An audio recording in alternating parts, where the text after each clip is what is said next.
Good afternoon. Welcome to the trenches. I was asked today to talk about acute cholecystitis.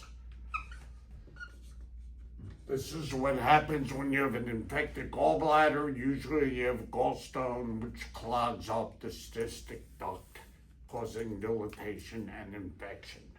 The patients usually present with right upper quadrant pain and fever. They may or may not have a history of gallstones, and they often present to the emergency room. Nevertheless, they can present in an outpatient venue, and you have to recognize this. They may have nausea and vomiting, they may have lost their appetite, they may be a little dehydrated. Usually due to gallstones, it's calculus cholecystitis. There is a flavor called acalculous cholecystitis. I will talk about that in a few minutes. Okay, so you're going to get these patients, you're going to assess them. They often have fever with that tachycardia, maybe tachypnic.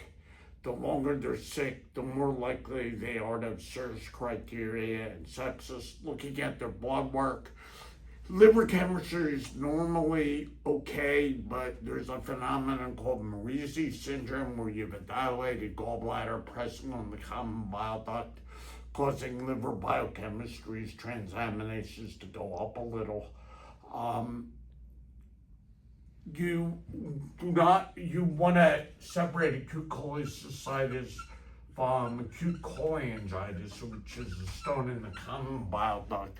It's more of an emergency. These people are sicker, they have higher fevers, and they have abnormal liver chemistries of the cholestatic pattern. They can present with Charcot's triad, which is fever, right upper quadrant pain, and jaundice, or they could progress.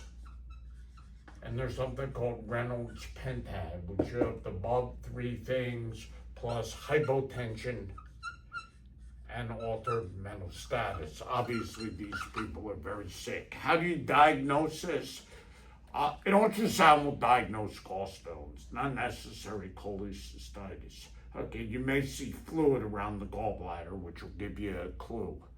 To diagnose cholecystitis, you need a nuclear medicine scan, a HIDA scan, which shows that there's no patency, there's blockage in the cystic duct. Cholangitis, if you have that and you have an obstructed stone, you may need an MRCP and the RCP to extract the stone, and then both of these are usually treated with laparoscopic cholecystectomies, provided the patient's stable enough. Now, if the patient's really sick and they're too sick to go to surgery, they may need a cholecystostomy drain and have the gallbladder removed at a later time. Most common culprits in acute cholecystitis: number one, E. coli; number two, Klebsiella. Somebody's cholangitis, you have to think of Bacteroides. Patients are really sick with cholecystitis. They've reported cases of Bacteroides and Pseudomonas. Enterococcus is down on the list, but it's usually E. coli and Klebsiella. Those are the organisms, and normally you treat this with the third generation cephalosporin. If someone has cholangitis, then you're probably going to need to add some anaerobic coverage. So in evaluating these people, you're going to get blood work, you're going to give them fluids, you're going to suspect a diagnosis, you're going to image them, usually with either an ultrasound or CAT scan and a HIDA scan, make the diagnosis, give them appropriate antibiotics such as ceftriaxone, cool them down, and then do a laparoscopic cholecystectomy. That's cholecystitis.